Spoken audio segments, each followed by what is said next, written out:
Halo semuanya, kembali lagi di Vlogger Hanif dan kali ini kita kedatangan sebuah mobil yang sangat amat langka. Karena ini Honda Jazz GE8 tahun 2010, jadi kurang lebih dari 13 tahun. Harganya nggak tahu ya, karena belum dijual. Tapi bentar lagi kayaknya dijual ya. Ini mobil kilometernya cuma 17.000. Iya, rendah banget. Jadi setahun itu belum tentu jalan 1000 kilo. Setahun belum tentu jalan 1000 kilo. Zenix gua baru 2 bulan ya, Februari sekarang kan ya, hampir 3 bulan lah. Udah jalan 10.000 kilo lebih. Ya, jadi ini mobil kondisinya benar-benar bisa dibilang hampir sempurna. Cuma ada beberapa kurang minus ya, kayak misalkan ada jamur-jamur di bagian sini kaca karena pemakaian ya. Kayaknya belum pernah masuk detailing. Kalau masuk ke AutoNet Care ini pasti langsung kelihatan lebih bagus lagi. Tapi ini aja ngeliatnya udah bagus banget gitu. Lihat tuh bodinya, nggak ada swirlnya, dan lihat mesinnya juga ini bagus sekali. Nggak kelihatan, ya emang bukan nggak kelihatan sih. Emang mobil jarang dipakai itu ya kayak gini. Kayaknya hampir nggak pernah dipakai malah ya. Dikit banget kilometernya loh. Ini mobil Honda Jazz yang fenomenal karena bisa dibilang hampir semua orang suka sama desainnya, dan memang dilihat-lihat mobil ini desainnya lucu banget ya. Even udah 13 tahun gue masih seneng lihat desain mobil ini dibandingkan dengan Jazz yang GK5 ataupun dengan Honda City Hatchback. Kalau ini ada di jalan balik kondisi kayak gini, kesannya kayak wah bagus banget ya gitu. Dan mobil ini dia punya rem cakram di bagian belakang roda, jadi nggak cuma di depan doang. Kalau misalkan GK5 kan belakangnya tromol, nah yang ini nggak, ini semuanya sudah pakai cakram. Ada talang air, dan ini kebetulan varian RS, bisa kelihatan di sini ada side skirtnya ya. Terus ke belakang, RS juga punya emblem di bagian sini, sama ada spoiler di bagian atas. Cakep banget ya. Kita buka bagasinya, tuh. Yang gue suka dari Honda Jazz ya, meskipun dia nggak nyampe 4 meter panjangnya, tapi dalamnya tuh super duper lega. Even gue lebih ngerasa ini lebih lega bagasinya dibandingkan dengan City Hatchback. Lihat tuh, gede banget, udah bener low floor. Dan di bawahnya sini dia ada ban serep full size dengan pelek yang sama dengan pelek lainnya. Dan Honda Jazz ini ya, ini lebih terasa JDM dibandingkan dengan Honda City Hatchback karena emang ini juga dijual di Jepang, dan ada varian hybridnya juga kalau di sana. Nah, yang paling spesial kalau kita masuk ke dalam. Nih. Tuh lihat. Dia masih diplastikin dong. Ini bukan dipasang lagi ya, tapi emang dari awal belum pernah dilepas tuh. Nah, lihat. Nah, kalau di dalamnya kayak gini bentuknya. Jadi kayak titik-titik gitu dan bergaris ya. Lihat power window-nya masih bagus banget.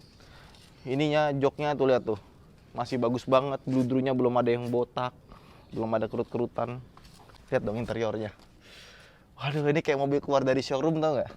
Setirnya masih halus, dan yang varian RS dia punya pedal shifter, head unitnya lebih bagus dibandingkan dengan versi biasa.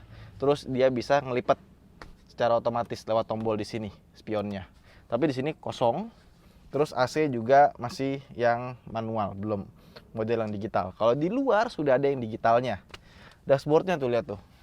Jadi khas Jazz itu panjang sekali, pilar A-nya gede ya pada saat itu, dan kaca sininya itu besar sekali. Mungkin ini mobil dengan kaca pilar A terbesar di kelasnya. Ya kalau MPV ada Nissan Serena yang panjang juga ya. Tapi kalau untuk mobil kayak gini kayaknya ini paling gede nih, paling besar. Terus di atas ini tuh masih diplastikin, ada kodenya di sini. Masih bersih banget ya. Luar biasa, di sini ada kaca tapi tidak ada lampu. Ya. Masih plastikannya juga. Kayaknya dia beli mobil ini tuh bukan untuk dipakai ya, untuk disimpan. Soalnya masih rasanya baru banget. Kursinya ya. Aduh bagus banget. Dan Honda Jazz yang G8 ini dia itu punya punya armrest. Jadi kalau kita mau nyandarin tangan, tek, enak. Dan waktu itu ya, Toyota itu menggempur mobil itu habis-habisan dengan Yarisnya. Bahkan bisa dibilang mobil ini kalau dibandingkan dengan Yaris pada saat itu, fiturnya sangat-sangat minim. Contoh, ya, Yaris punya push start stop engine button, ini nggak ada. Yaris punya keyless entry yang tinggal masukin tangan langsung kebuka, ini nggak ada. Yaris punya steering switch control, ini nggak ada. Jadi dia benar-benar masih sederhana sekali. Dan dia sudah pakai transmisi VT. Dan ini transmisinya ya, ini bentuknya mirip kayak Honda Jazz yang lama, GD3. Nah, di bagian sininya nih ada separator buat cup holder sama naruh koin gitu ya. Ini bagus sih, perintilan-perintilan yang kerasa JDM banget gitu. Jadi mobil ini tuh pas kita masuk tuh rasa Honda yang kasih desain tuh yang unik-unik gitu ya. Rasa-rasa JDM-nya tuh ada, beda banget sama Honda City Hatchback atau GK5 sekalipun tuh. Lekukan-lekukan ininya tuh masih rasanya tuh khas Honda-Honda yang unik gitu. Yang sekarang nggak begitu unik. Sama di sini ada laci. Di sini ada tempat penyimpanan kecil. Di sini ada laci lagi. Tuh. Tuh. Nah, terus Honda itu kursinya dia tuh nggak ada tempat penyimpanan di kolong, atau kita misalkan mau naruh subwoofer atau ampli di bawah kolong nggak bisa. Karena di bawah sini itu ada tangki bahan bakar.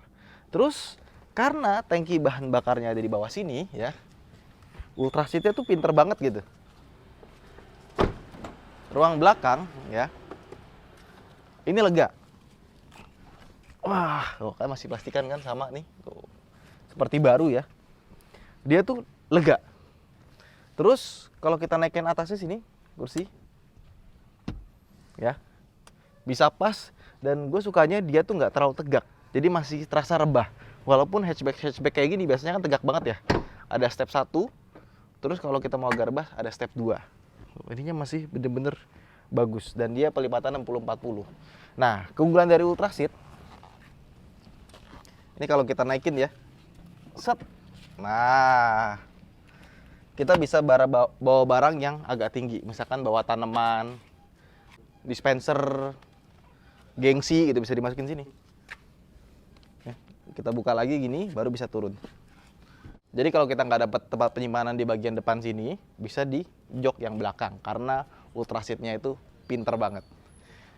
Terus kalau yang Honda Fit ya, yang JDM punya, ada beberapa varian yang punya sunroof di atas, pasti lebih keren. Dan kalau kalian pengen modifikasi setirnya biar bisa ada steering switch controlnya, bisa ke Autonet Part aja. Yuk kita jalan yuk. Dia setirnya tuh udah tilt sama teleskopik. Untuk zamannya gitu keren banget, dan posisi duduknya itu juga pas, dan ini tuh naruh armrestnya juga pas, kiri kanan gitu ya. Kita jalan aja langsung. Mesinnya masih halus banget kayak mobil baru, belum ada rasa engine mounting getas gitu loh. Dan AC-nya Honda Jazz yang generasi ini itu kalau siang panas terik nggak terlalu dingin ya, sama kayak GD3, ditambah dia tuh punya kaca gede banget. Jadi meskipun mobilnya kecil, kalau kita ganti kaca film, ini masuknya ukurannya extra large. Gede banget, asli, panjang gitu kan. Nah, ketika dibawa jalan, untuk kecepatan pelan, dia tuh punya suspensi yang agak keras. Dan gue tuh ngerasa dia travelnya pendek ya, jadi kalau misalkan kena gini nih, deg gitu tuh agak berasa gitu. Jadi kalau misalkan lewat, terutama prosedur yang gede, guncangannya tuh, terutama yang prosedur yang miring tuh, kan kadang-kadang tuh sekali prosedur, ada yang lurus kan, ada yang miring. Kalau kena miring udah buk. Karena emang travel suspensionnya tuh rasanya dia pendek banget. Dan juga mobil ini kalau misalkan kondisinya kayak gini lagi prima banget ya, handlingnya sih juara. Jadi untuk di kelasnya mungkin ini hatchback dengan handling terbaik, tapi kita dapetin suspensi yang terasanya agak keras. Cuma buat harian sih masih oke lah suspensi beginilah. Dan juga kalian harus agak hati-hati karena dia agak ceper. Jadi kalau kena prosedur yang gede atau lewat lubang, dia tuh rentan mentok. Bahkan beberapa kali dulu kan gue pernah bawa juga mobil beginian ya. Itu kalau kita masuk mall yang naik ke atas, depannya suka kena zrek gitu. Saking pendeknya. Cuma mobil ini tuh desainnya tuh asik banget gitu loh. Jadi emang pada zamannya rata-rata tuh mobil gini tuh dimodifikasi. Kalau standar tuh rasanya agak gimana gitu, dan ketika ngeliat nemu yang kondisi min gini standar, itu rasanya kayak nemu hidden gem. Tapi sebenarnya yang paling bikin betah naik mobil ini itu menurut gue drivingnya sih. Jadi posisi mengemudinya, terus performance-nya, handlingnya, itu untuk di kelas ini tuh nggak ada lawan. Bahkan even dibandingkan dengan GK5 sekalipun yang lebih baru ya, handling, posisi duduk, dan lain-lainnya gue lebih suka di mobil ini. Tapi memang GK5 itu gue ngeliat tuh kayak Jazz tuh lagi shifting. Dia mau jadi mobil yang lebih empuk, lebih nyaman, Udah gitu lebih mudah dikendarain karena setirnya jauh lebih enteng dibandingkan dengan yang G8. Tapi kalau udah naik G8 gitu ya, rasanya tuh kayak pengen kembali lagi ke mobil ini gitu. Nah, terus kan dari tadi gue ngomongin yang positifnya terus ya. Karena emang ya jujur aja, G8 tuh kayak mobil gue zaman kuliah yang gak kesampean gitu. Karena kan 2010 tuh gue masih kuliah ya. Ngelihat mobil itu di jalan tuh kayak, ih kapan ya gue bisa punya ini ya. Dan sampai sekarang pun juga masih belum punya gitu.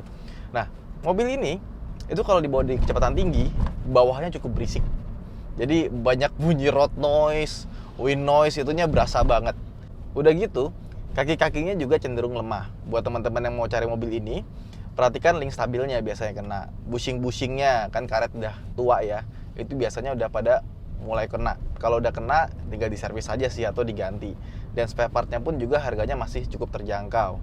Ditambah lagi, ya, mobil itu untuk durability dibandingkan dengan Honda-Honda yang lain ya. Misalkan dibanding GD3 deh, yang gaya sebelum ini, itu banyak banget penyakitnya ya. Nggak power window lah, terus nggak extra fan-nya lah, nggak CVT-nya lah bermasalah. Yang ini jauh lebih awet. Jadi transmisinya ini belum pakai CVT, masih 5 speed automatic biasa ya. Memang secara keiritan nggak seirit GK5 yang udah pakai CVT. Cuma yang ini kalian nggak terlalu pusing lah soal maintenance-nya, terutama kalau kilometer-kilometer tinggi. Udah gitu, steering rack-nya juga lumayan. Artinya lumayan awet. Ya meskipun ya nggak seawet itu sih, nggak bisa dibandingin sama Innova ya. Cuma dibandingkan dengan mobil di kelasnya yang sama-sama FWD gitu ya, dia masih lebih oke lah.